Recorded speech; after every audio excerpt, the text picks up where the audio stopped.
The distress signal came through the void like a dying scream, crackling across subspace frequencies that hadn't been used in over 300 years.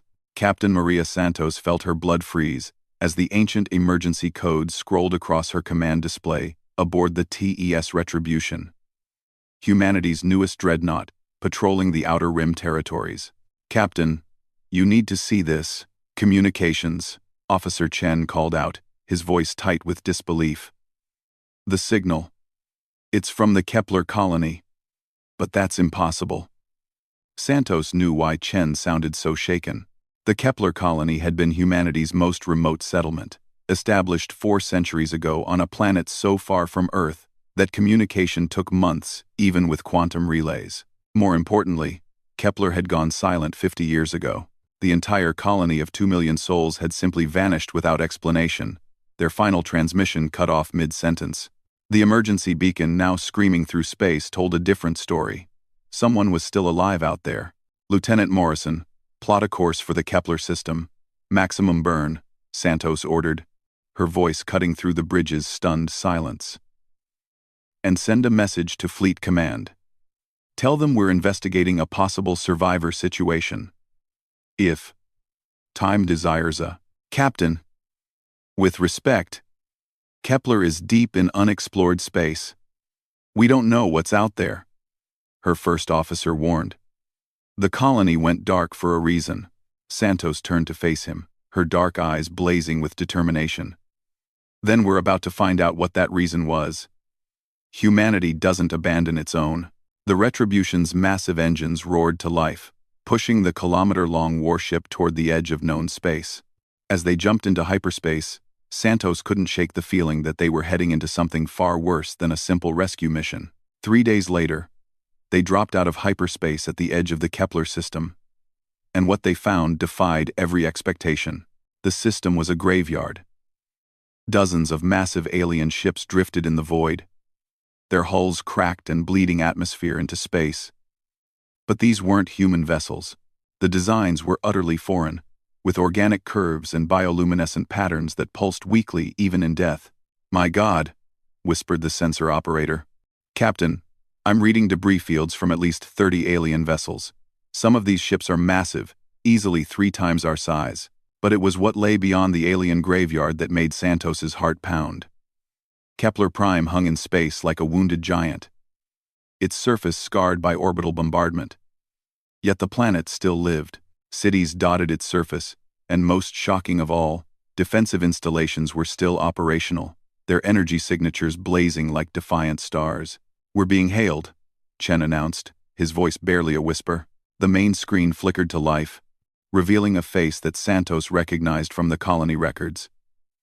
Director James Walsh, who should have been dead for 50 years, looked exactly as he had in the old files. Behind him, the interior of what appeared to be a military command center bustled with activity. "This is Director Walsh of the Kepler Colonial Defense Force," the man said, his voice carrying decades of weariness.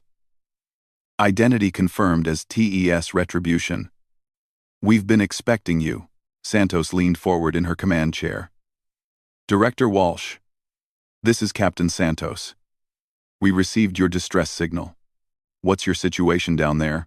Walsh's weathered face cracked into what might have been a smile. "Our situation, Captain, is that we've been at war for 50 years. The hegemony found us first. Before we could warn Earth, we've been holding them off ever since." The bridge fell silent as the implications sank in. 50 years of isolation. 50 years of war against an unknown alien force. "The distress signal wasn't calling for rescue, Captain," Walsh continued. "It was a warning. The hegemony has been using our system as a staging ground for their invasion of human space. They're coming for Earth, and they'll be here soon." As if summoned by his words, new contacts appeared on the Retribution's sensors. Massive ships were dropping out of hyperspace at the system's edge, their alien designs eerily similar to the wrecks floating nearby. But these ships were very much alive, and they were heading straight for the human vessels. "Captain, I count over 100 alien ships inbound," the tactical officer reported. "They're launching fighters." Santos felt a chill run down her spine as she realized the true scope of what they were facing. This wasn't just a rescue mission anymore. It was first contact with a hostile alien civilization that had been secretly preparing to destroy humanity. "All hands to battle stations," she ordered, her voice steady despite the fear clawing at her chest. "Raise shields and charge weapons. Communications. Get me a direct line to Fleet Command. Emergency priority." The Retribution's crew moved with practiced efficiency, but Santos could see the fear in their eyes. They were one ship against impossible odds. With only a battered colony world as backup, the aliens had been planning this for decades, using Kepler as their forward base while Earth remained blissfully unaware. "Captain, the colonial defense platforms are powering up," the sensor operator called out. "I'm reading massive energy buildups across the planet's surface." On the screen, Director Walsh's expression had hardened into something that spoke of long years fighting an impossible war. "Captain Santos, you're about to see what 50 years of Deathworlder ingenuity can accomplish when we're backed into a corner. Every man, woman, and child on this planet has spent their entire adult lives preparing for this moment." The first wave of alien fighters screamed toward them through the void, their weapons already charging for attack runs. But as they approached Kepler Prime, the planet's surface erupted in light. Massive orbital defense cannons, their barrels stretching for kilometers, opened fire with beams that could crack moons. Point defense networks came online, filling space with streams of hypervelocity projectiles. And rising from hidden launch bays across the planet's surface came ships unlike anything in Earth's fleet. Sleek, predatory vessels that moved with lethal grace. "Jesus Christ," breathed the tactical officer. "Those aren't colonial defense ships. They're warships. Full military-grade warships." Director Walsh's voice carried across the comm with grim satisfaction. "We've had 50 years to prepare, Captain. 50 years to turn our mining equipment into weapons of war. 50 years to breed and train a generation of soldiers who've never known peace." The first alien fighters died in brilliant explosions as they met the colonial defense grid. But Santos could see more ships coming, wave after wave of them. The hegemony wasn't just probing, they were committing to a full-scale assault. "Captain, incoming transmission from Fleet Command," Chen announced. Admiral Harrison's face appeared in a small window on the main screen, his expression grave. "Captain Santos, we're reading massive hyperspace distortions throughout human space. Whatever you've found out there, it's triggered something big. Multiple alien fleets are moving toward our core systems." Santos felt her stomach drop. The hegemony wasn't just attacking Kepler. They were launching their long-planned invasion of humanity. Earth, Mars, the colonial worlds, all of them were now under threat. "Admiral, we've made contact with a hostile alien force called the Hegemony. They've been using the Kepler system as a staging ground for invasion. The colony is still alive and fighting, but they're outnumbered and running out of time." "Understood, Captain. Hold your position and assist the colonials however possible. The Second Fleet is en route to your location, but they won't arrive for at least 6 hours. You're on your own until then." "They haven't." The transmission cut out, leaving Santos staring at a tactical display that showed her single ship facing down an alien armada. But as she watched the colonial ships engage the enemy with shocking ferocity, she began to understand what Director Walsh had meant about Deathworlder ingenuity. The colonial vessels fought like nothing she'd ever seen. They used the asteroid fields as cover, striking from ambush before vanishing into the rocky debris. Their weapons had been improvised from mining equipment, but they hit with devastating effect, and their pilots flew with a reckless courage that spoke of people fighting for their very survival. "All ships, this is Captain Santos," she broadcast to the colonial fleet. "Tess Retribution is moving to support your defensive positions. We're with you." Director Walsh's response came immediately. "Welcome to the real war, Captain. It's about time Earth learned what we've been fighting out here." As the Retribution dove into battle alongside ships crewed by people who had been presumed dead for 50 years, Santos realized that humanity's greatest strength wasn't their technology or their numbers. It was their absolute refusal to surrender, even when faced with impossible odds. The Kepler colonists had proven that.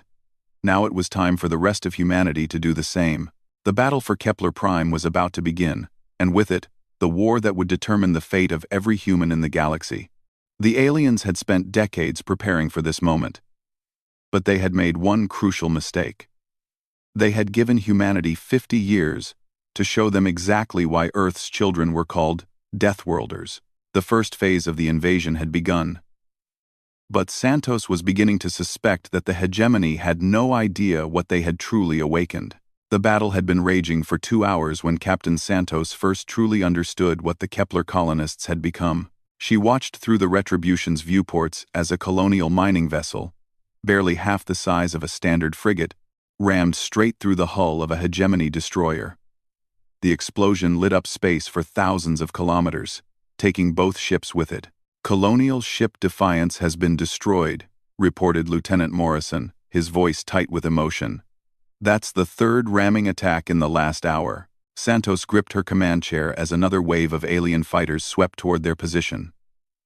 The hegemony ships moved with fluid grace, their bioluminescent hulls pulsing with alien energy. But for every colonial ship they destroyed, the humans took down 2 or 3 of theirs. "Incoming transmission from the surface," Chen called out. Director Walsh appeared on screen again, but this time Santos could see the command center shaking around him. Dust fell from the ceiling with each impact, and emergency lighting bathed everything in a hellish red glow. "Captain Santos, we need to talk about the real situation down here," Walsh said, his voice grim. "What I told you before was just the beginning." Before Santos could respond, her tactical officer shouted a warning. "Captain! Massive energy spike from the alien flagship. They're charging some kind of super weapon." The Hegemony command ship, a massive cathedral-like structure that dwarfed even Earth's largest dreadnoughts, began to glow with malevolent light. Energy coursed along its organic hull in patterns that hurt to look at directly. "They're targeting the planet," the sensor operator announced. "If that weapon fires, it could crack the continental plates." Santos felt her blood run cold. 2 million colonists lived on Kepler Prime's surface. "All ships, concentrate fire on that flagship. We cannot let them use that weapon." The Retribution's massive railguns opened fire, sending streams of relativistic projectiles toward the alien vessel. The colonial ships followed suit, their improvised weapons adding to the barrage. But the flagship's shields held, absorbing the punishment with barely a flicker. "Captain," Walsh's voice cut through the chaos, "there's something you need to know about what we've built down here. The mining operations, the population centers, the defensive installations, it's all been a cover." Santos divided her attention between the tactical display and Walsh's transmission. "What do you mean? A cover?" 50 years ago, when the hegemony first attacked, we had a choice. We could try to run, or we could fight. But we knew that if we fought conventionally, we'd lose. So we made a decision that changed everything. The alien flagship's weapon was nearly charged now, its energy readings climbing beyond anything in human databases. Santos could feel the weight of 2 million lives hanging in the balance. "Director, whatever you're planning, now would be a good time," she said. Walsh smiled, and for the first time since they'd made contact, Santos saw something terrifying in that expression. It was the smile of someone who had been pushed far beyond normal human limits. "We didn't just turn Kepler Prime into a fortress, Captain. We turned the entire planet into a weapon." Before Santos could ask what he meant, the planet's surface began to change. What she had taken for cities and defensive installations started to shift and reconfigure. The entire northern continent split open like a flower, revealing mechanical structures that stretched down into the planet's core. "My God," whispered the sensor operator. "The entire planet is artificial. It's not a world anymore. It's a ship." Santos stared in shock as Kepler Prime revealed its true nature. The colonists hadn't just been defending their world for 50 years. They had been slowly converting it into the largest weapon platform ever conceived. The planet's crust was a shell covering engines and weapons systems that defied comprehension. "We call her the World Breaker," Walsh said, his voice filled with grim pride. "It took us 40 years to complete the conversion, mining out the planet's core and replacing it with fusion reactors and hyperspace drives. Every man, woman, and child on this world has spent their lives building her. The implications hit Santos like a physical blow. The entire Kepler colony had sacrificed everything. Their homes, their world, their very humanity, to create a weapon capable of fighting the hegemony on equal terms. "Captain, the planet is moving," the navigator announced in disbelief. "It's actually moving." Kepler Prime was indeed accelerating, its massive bulk turning toward the hegemony flagship with ponderous grace. The alien ship's superweapon fired, a beam of energy that could have sterilized a continent, but instead of striking a helpless world, it hit armor plating kilometers thick, designed specifically to withstand such attacks. The beam scattered harmlessly across the planet's surface, absorbed by defensive systems that had been 50 years in the making. And then Kepler Prime returned fire. The weapon that emerged from the planet's northern pole was beyond anything in human military doctrine.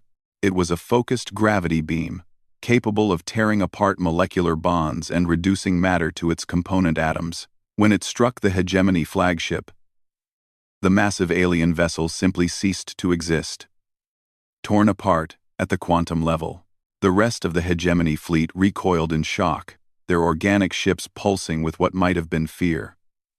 They had come expecting to face primitive colonists with mining equipment. Instead, they had encountered something that challenged their understanding of warfare itself. "All hegemony vessels are retreating," the tactical officer reported. "They're jumping to hyperspace." But Santos knew this victory came with a terrible cost. As she watched Kepler Prime settle back into a stable orbit, she realized that the colonists had paid a price that no human should ever have to pay. They had sacrificed their world, their future, everything that made life worth living, to create a weapon. "Director Walsh, what happens to your people now?" she asked quietly. The transmission showed Walsh looking around his command center, where technicians continued to work at stations that had been carved from living rock. "We knew from the beginning that this was a one-way journey, Captain. Kepler Prime can never be a home again. We've turned her into something else entirely."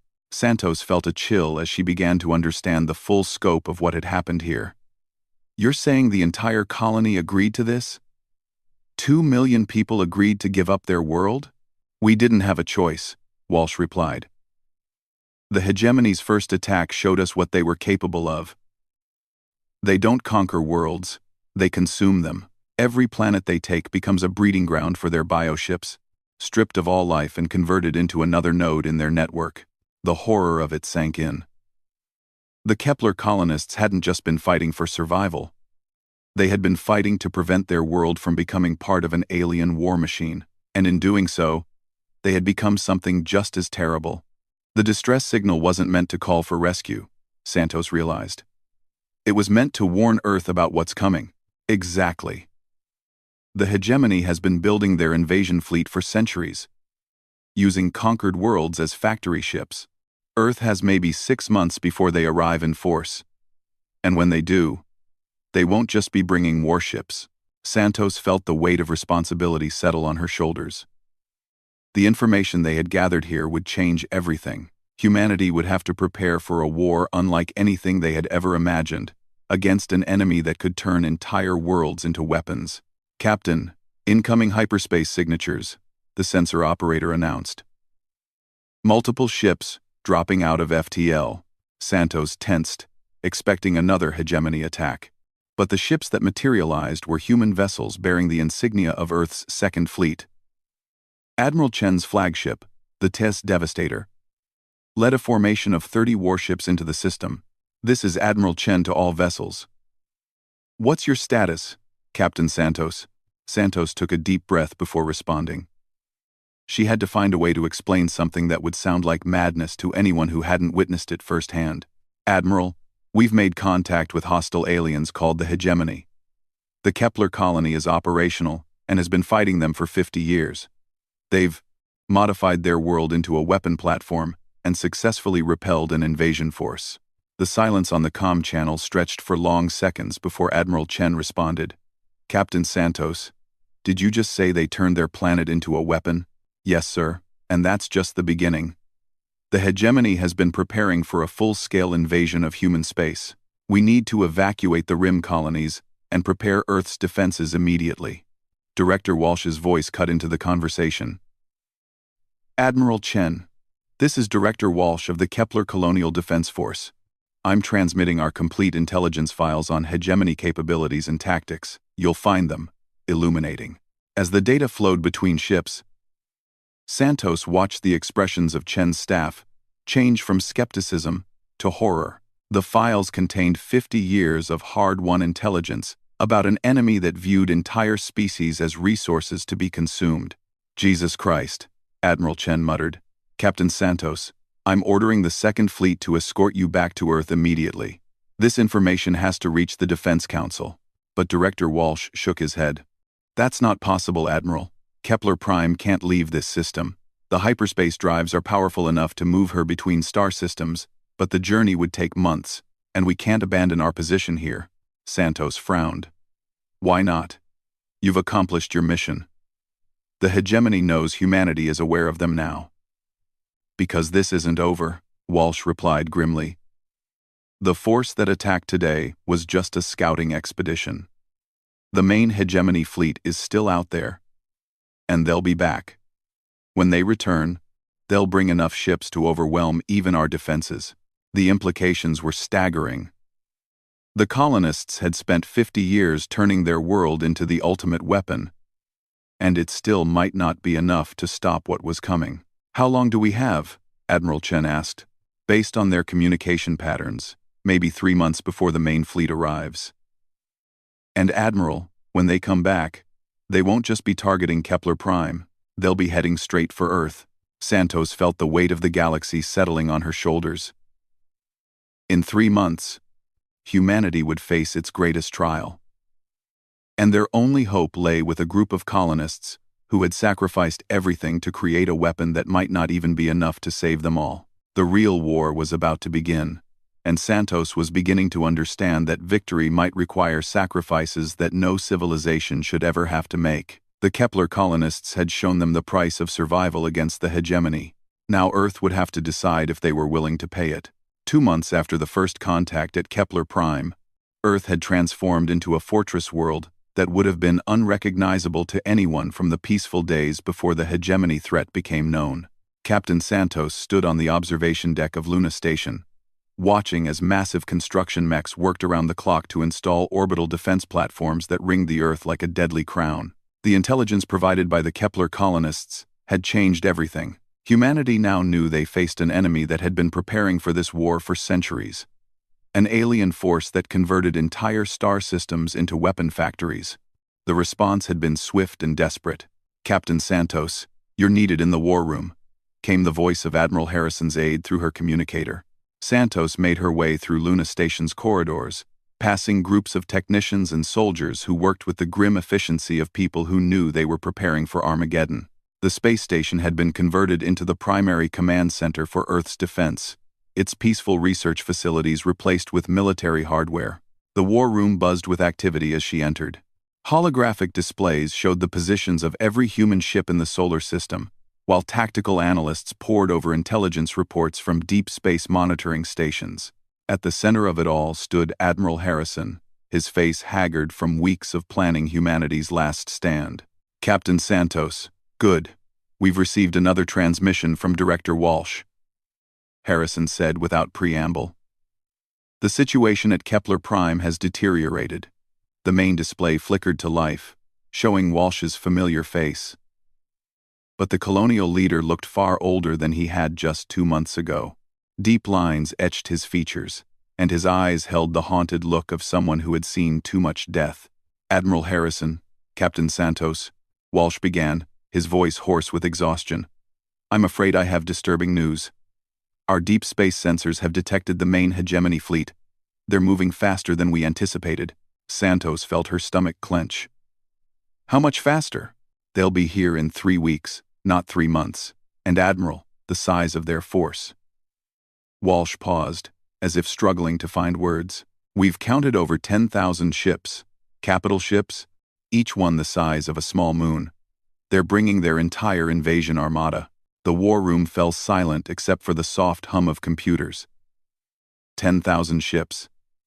Even with all of Earth's preparations, they had barely managed to field 300 vessels capable of deep space combat. There's more, Walsh continued. We've been monitoring their communications, and we've learned something about hegemony tactics that changes everything. They don't just invade worlds. They convert them. Every planet they conquer becomes part of their living fleet. Admiral Harrison leaned forward. What do you mean, living fleet? The hegemony ships aren't built, Admiral. They're grown. Each vessel is a biomechanical hybrid that can reproduce given sufficient organic matter, and their favorite source of organic matter is planetary populations. Santos felt a chill run down her spine. You're saying they turn people into ships? Worse than that. They turn entire biospheres into shipbuilding factories. A single conquered world can produce hundreds of vessels within a few years. The fleet heading toward Earth represents the converted remains of dozens of civilizations. The implications were staggering. Humanity wasn't just fighting for survival. They were fighting to prevent Earth itself from becoming another node in an ever-expanding alien war machine. Director Walsh, what's your recommendation? Harrison asked. Walsh's expression hardened.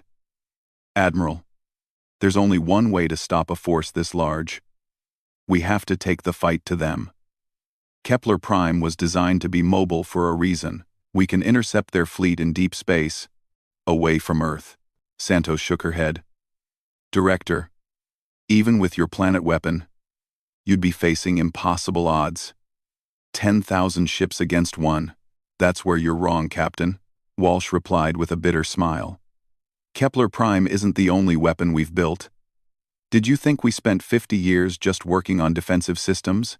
Before anyone could ask what he meant, new data began flowing into the war room's computers. Technical specifications, deployment schedules, and construction manifests that showed a scope of preparation that dwarfed even Earth's current militarization. My God, whispered the chief engineer as he studied the data.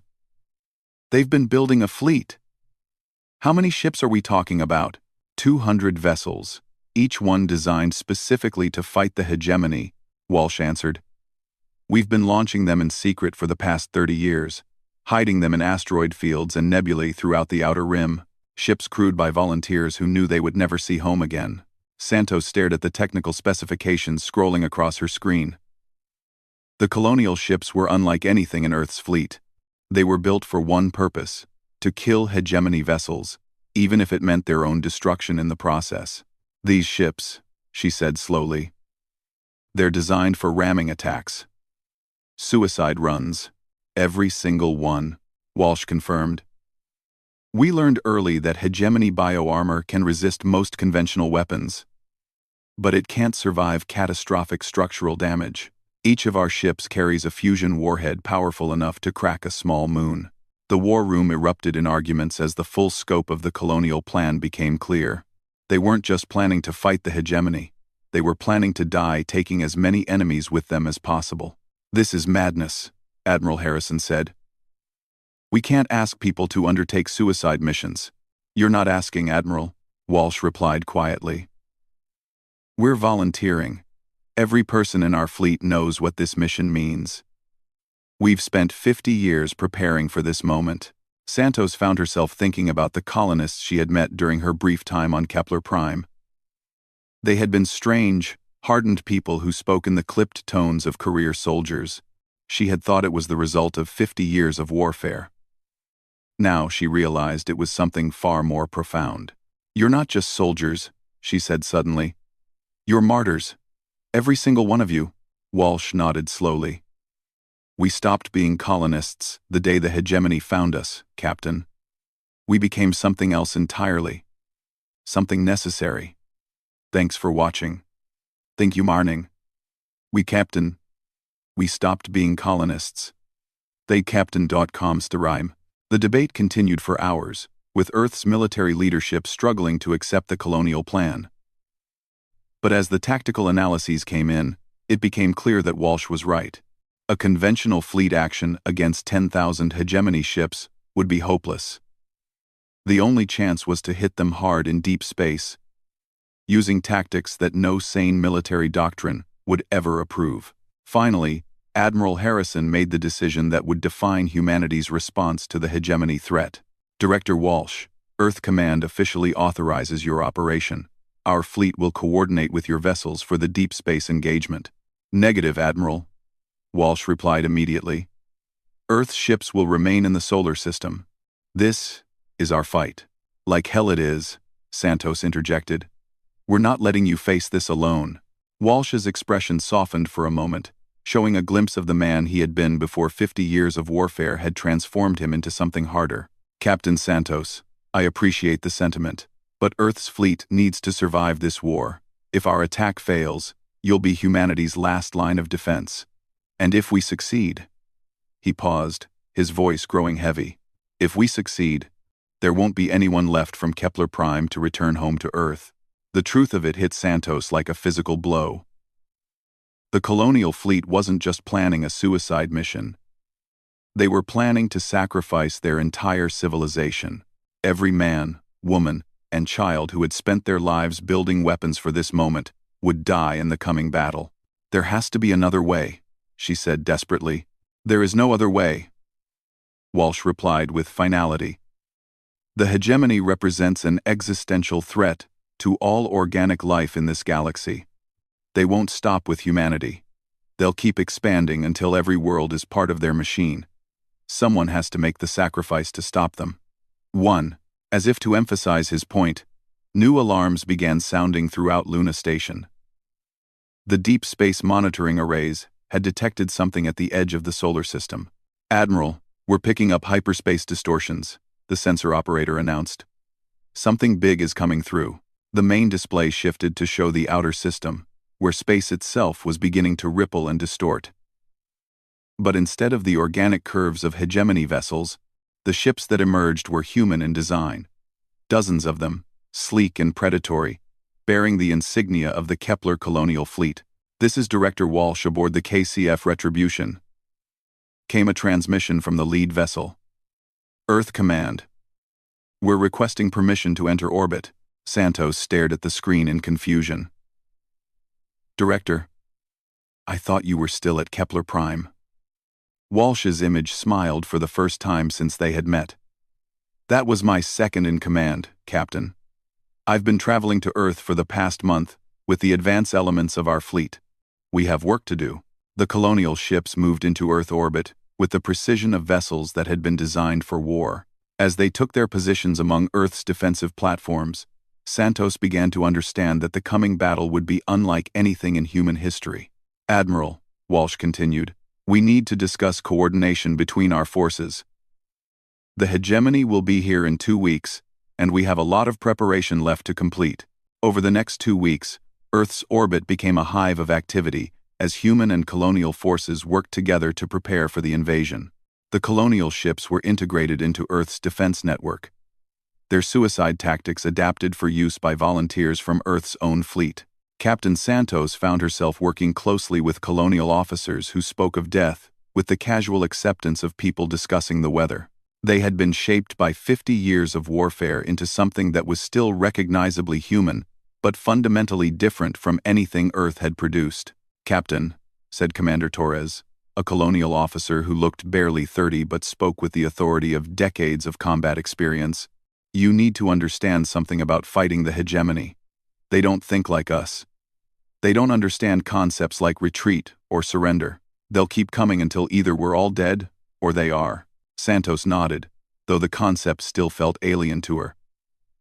And you're certain that ramming attacks are the only effective tactic? We've tried everything else over the years.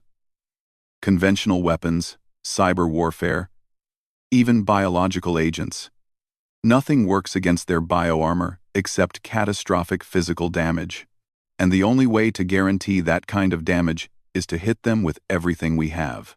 As the preparations continued, Santos found herself wondering what humanity would become if they survived this war. The colonists had shown them a path toward victory, but it came with a terrible price. How much of their humanity would they have to sacrifice to defeat an enemy that knew no limits? The answer came 2 days before the hegemony fleet arrived, when Earth's deep space arrays detected something that changed everything they thought they knew about their enemy. Admiral, you need to see this, The sensor operator called out, his voice tight with disbelief. "We're detecting massive hyperspace distortions throughout the outer galaxy. It's not just the main fleet heading toward Earth." The display showed a galaxy-wide view of hyperspace activity, with thousands of red markers indicating hegemony fleet movements. But they weren't all heading toward Earth. They were spreading out, moving toward every human colony world simultaneously. "It's a coordinated attack on all of human space," Admiral Harrison said quietly. "They're not just coming for Earth. They're coming for everyone."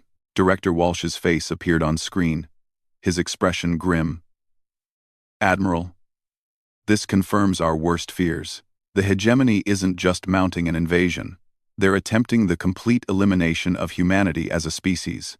Santos felt the weight of the galaxy settling on her shoulders. In 48 hours, humanity would face its greatest trial, and their only hope lay with people who had already sacrificed everything to give them this one chance at survival. The final battle for human survival was about to begin, and Santos was beginning to understand that victory would require them to become something as terrible as their enemies. The question was whether anything recognizably human would survive the transformation. The emergency session alarm echoed through the crystalline halls of the Galactic Council chambers, its piercing tone causing several species to cover their auditory organs in distress. Ambassador Zethkura of the Velthani Empire rushed through the corridors, her 6 legs clicking rapidly against the polished floor. In her 300 years of service, she had never heard the full emergency protocol activated. The massive circular chamber buzzed with nervous energy as representatives from 47 different species took their designated positions. Holographic displays flickered to life around the room, showing star charts, communication logs, and data streams that painted a troubling picture. At the center podium stood High Chancellor Mordan, his usually calm demeanor replaced by visible concern. "Esteemed colleagues," Mordan began, his translated voice carrying across the chamber through the universal communication grid. "We have called this emergency session because of an unprecedented situation in the Sol system. As of 72 standard hours ago, all communication from the human territories has ceased entirely." A wave of murmurs rippled through the assembly. Ambassador Zethkura felt her secondary hearts skip a beat. The humans, despite being relatively new to galactic politics, had become known for their constant chatter. Their communication networks never stopped broadcasting news, entertainment, diplomatic messages, and what they called social media across multiple star systems. "This cannot be a technical malfunction," continued Mordan, gesturing to the displays around him. "Our long-range sensors show that their infrastructure remains intact. Their space stations are operational, their ships are moving in organized patterns, and their planetary defenses are active. Yet they have gone completely silent across all frequencies." Commander Vexhai of the Korthak Military Collective raised his massive arm, the gesture causing his ceremonial battle armor to clank. "High Chancellor, perhaps the humans are simply experiencing internal conflicts. Their species has a documented history of warfare among themselves." "That was our initial assessment," Mordan replied, manipulating the holographic display to show detailed scans of human space. "However, our intelligence networks report no signs of civil war, rebellion, or internal strife. Their military forces appear to be mobilizing, but not against each other. All human vessels are moving in coordinated patterns toward their outer colonies." Dr. Silenth of the Academic Coalition floated forward in her biomechanical hover chair, her tentacled form shimmering with bioluminescent concern. "Have we attempted direct diplomatic contact through our embassy ships?" "We have dispatched 3 diplomatic vessels to human space," Mordan confirmed. "All were met at the border of their territory by human patrol ships. The humans escorted our diplomats to a neutral station, provided them with supplies and fuel, but refused all attempts at communication. Our ambassadors were politely, but firmly told to leave human space immediately." The chamber erupted in confused discussion. The Zilithians chittered anxiously among themselves, while the silicon-based Gornex representatives pulsed with agitated colors. Ambassador Zethkura found herself remembering her last interaction with the human delegation just weeks ago. Ambassador Sarah Chun had been her usual enthusiastic self, eagerly discussing a new trade agreement for rare earth minerals. "What are their current military activities?" asked General Thymus of the Hegemony Defense Corps, his scarred face reflecting years of battlefield experience. Mordun activated another display showing human fleet movements. This is where the situation becomes truly concerning. The humans have recalled all of their exploration vessels, research ships, and civilian transports from neutral and allied space. Every human military unit has returned to their territory. But, more troubling, they have begun constructing massive defensive installations around their outer colonies at an unprecedented rate. The display zoomed in to show construction sites that made even the veteran military officers gasp. Enormous orbital platforms bristled with weapons that few species could identify. Massive mining operations stripped asteroids and moons of materials at industrial speeds that defied conventional understanding. "By the ancestors," whispered Ambassador Tokrin of the Peaceful World Alliance. "They're building as if preparing for total war." "Against whom?" demanded Commander Vexhai. "We are at peace with the humans. There are no hostile species in their region of space." Dr. Silentha's bioluminescent patterns shifted to deep purple, indicating extreme concern. "High Chancellor, have we considered that the humans might know something we do not? Their species has shown remarkable intuitive abilities in the past." Mordun's expression grew even graver. "That brings us to the most disturbing aspect of this situation. 3 days before the humans went silent, several of our deep space monitoring stations detected unusual quantum fluctuations from the void regions beyond the galactic rim. We initially dismissed these as natural phenomena. A new holographic display materialized, showing a three-dimensional map of their galaxy with pulsing red indicators along the outer edge. The fluctuations have been growing stronger and more frequent. Our scientists cannot explain their origin or purpose. But the timing of the human silence immediately following these detections cannot be coincidental. Ambassador Zethkara felt a chill run through her exoskeleton. The humans had always possessed an uncanny ability to detect threats before other species. During the Keth-Mori border conflicts, human advisors had predicted enemy movements with startling accuracy. Their military strategists seemed to possess an intuitive understanding of warfare that made even seasoned generals uncomfortable. "What do our xenobiologists say about human behavioral patterns?" asked Dr. Silenth. A smaller display activated, showing psychological profiles and behavioral studies. "According to our experts," Mordun explained, "humans exhibit pack behavior when threatened. They become extremely protective of their territory and offspring, often at the expense of individual survival. But they also display remarkable coordination and resource allocation during crisis situations." "The question remains," interrupted General Thymus, his voice carrying the weight of military experience.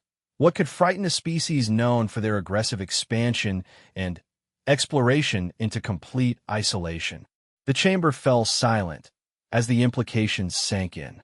The humans who had boldly ventured into dangerous star systems and established colonies in contested regions had suddenly retreated to their home territory.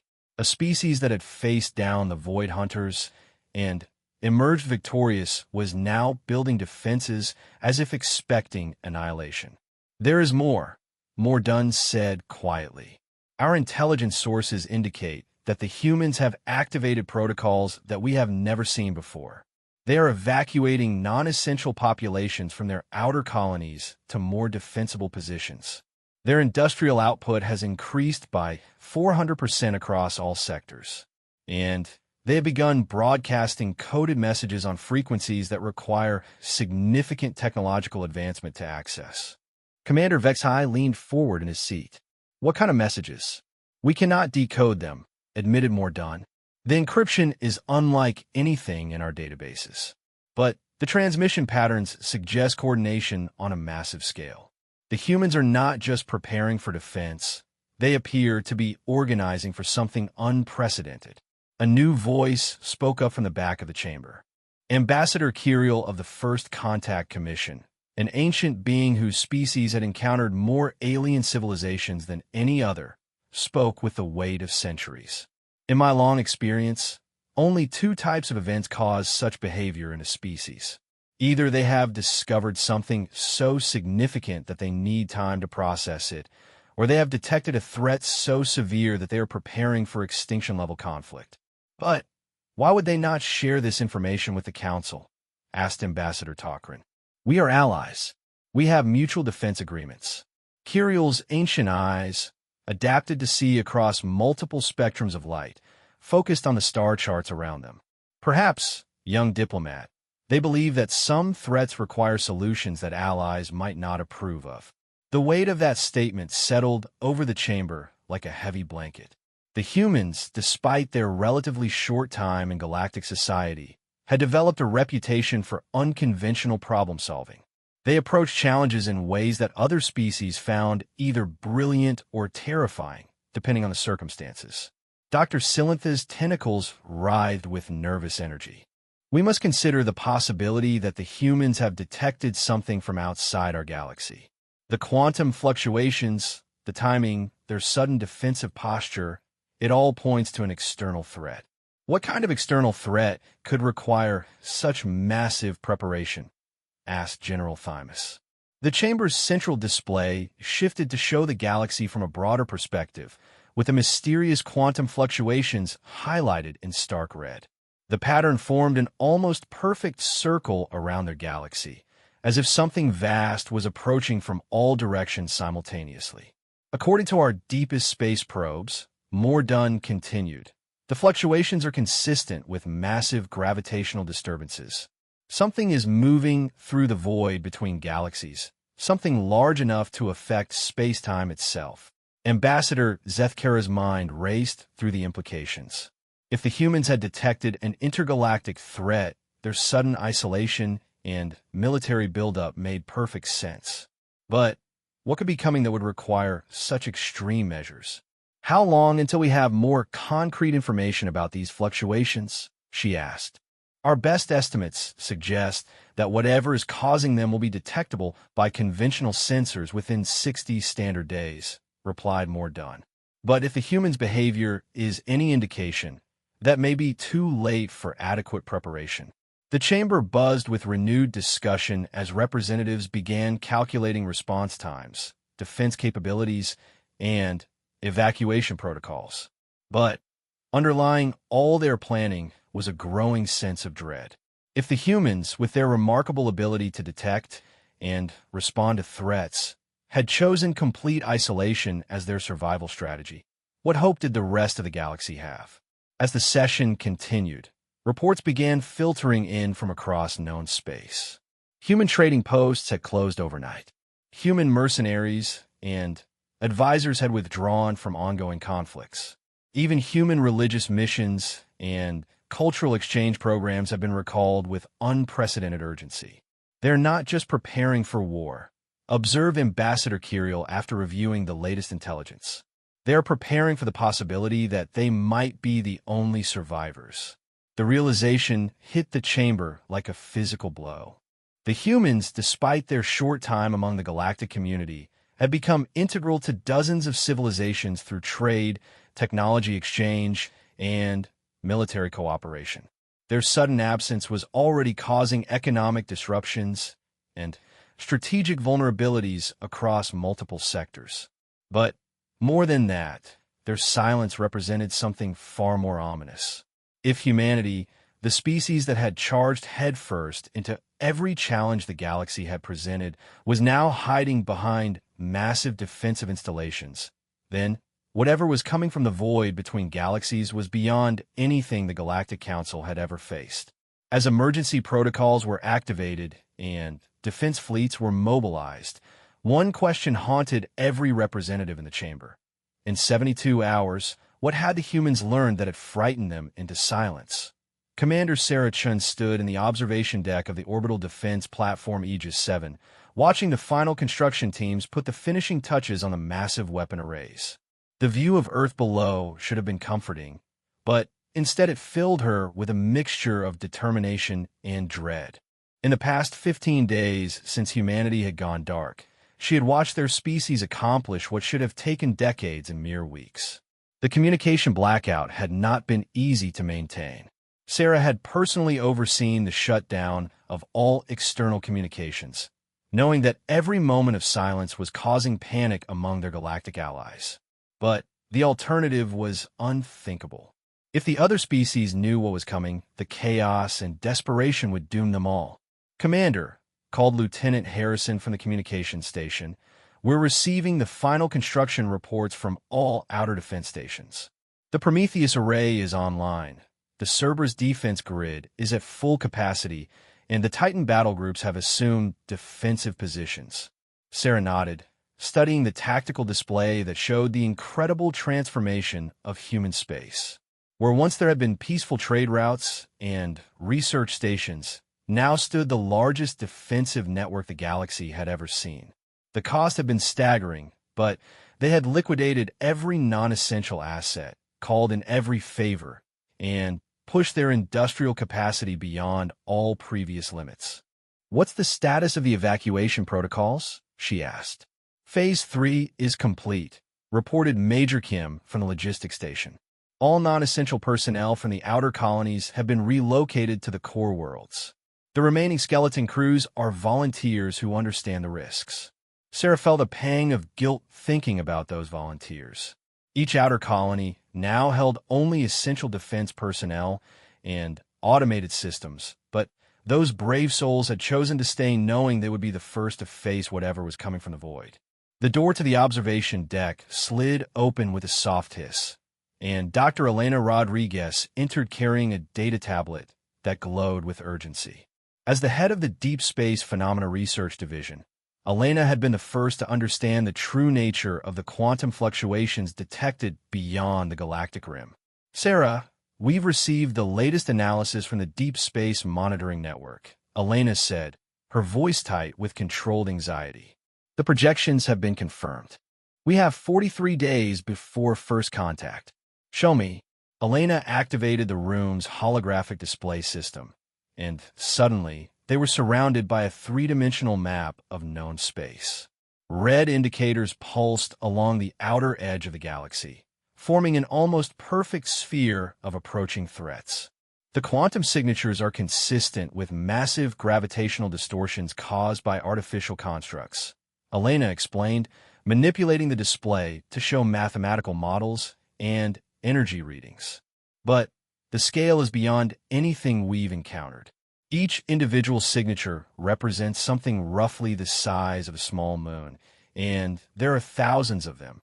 Sarah felt her stomach clench. An invasion fleet. Not just any invasion fleet, Elena continued, zooming in on individual signatures. The energy readings suggest technology that makes even our most advanced systems look primitive. But that's not the worst part. The display shifted to show trajectory analyses and approach vectors. They're not coming from one direction. They're approaching from all sides simultaneously, as if they've surrounded our entire galaxy and are now closing in. Lieutenant Harrison looked up from his console with confusion. But how is that possible? To coordinate an attack on that scale would require communication across intergalactic distances. The logistics alone should be impossible. Dr. Rodriguez's expression grew grim. That's what we thought initially. But our xenoarchaeology teams have been working around the clock, cross-referencing every ancient text and artifact in our possession. We found references to something called the Convergence in the ruins on Kepler 442b. She activated another display showing ancient stone carvings and metallic inscriptions that had been discovered in various archaeological sites across human space. These artifacts are millions of years old, predating any known civilization in our galaxy. But they all tell variations of the same story. The inscriptions flickered with translations in multiple ancient languages, all conveying the same terrifying message. When a galaxy grows too bright, the darkness returns to harvest the light. According to these sources, Elena continued, This has happened before. Multiple times, in fact. Every few million years, when galactic civilization reaches a certain level of development, these entities return to strip away all advanced life forms. Sarah stared at the ancient warnings with growing horror. A galactic cycle of extinction. The pattern is always the same, Elena confirmed. They wait in the void between galaxies, monitoring our development. When we reach a technological threshold that they consider threatening, they converge from all directions simultaneously. No civilization has ever survived a convergence. Major Kim's face had gone pale. How do we know this? If no one survived, how do these records exist? That's what terrifies me most, Elena replied. These aren't records of civilizations that were completely destroyed. These are records of civilizations that were harvested. The surviving inscriptions suggest that the convergence doesn't simply kill advanced species. They take them. The observation deck fell silent as the implications sank in. Sarah found herself thinking about all the extinct civilizations that archaeologists had discovered over the years. Advanced species that had simply vanished without explanation, leaving behind only ruins and mysterious artifacts. Why haven't the other galactic species figured this out? Asked Lieutenant Harrison. Elena manipulated the display to show a timeline of galactic development. Because most species don't explore as aggressively as we do.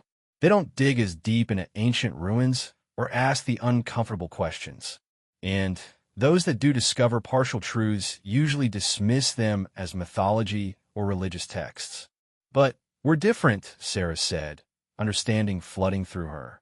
Exactly. Humans have a unique combination of curiosity, pattern recognition, and willingness to accept unpleasant realities. When we found the first inscriptions, instead of dismissing them, we launched a galaxy-wide search for more evidence. We've been secretly collecting and analyzing artifacts from dozens of worlds over the past 2 years.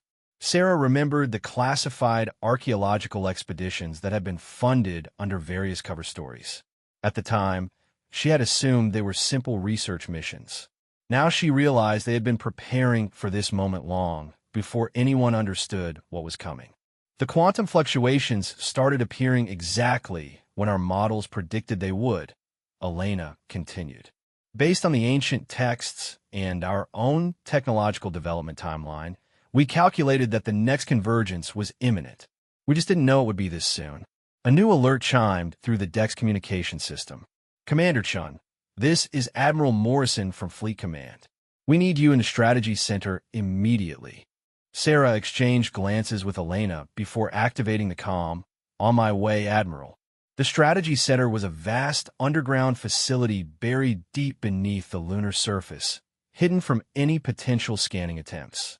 As Sarah entered the main chamber, she was struck by the controlled chaos of humanity's war preparation.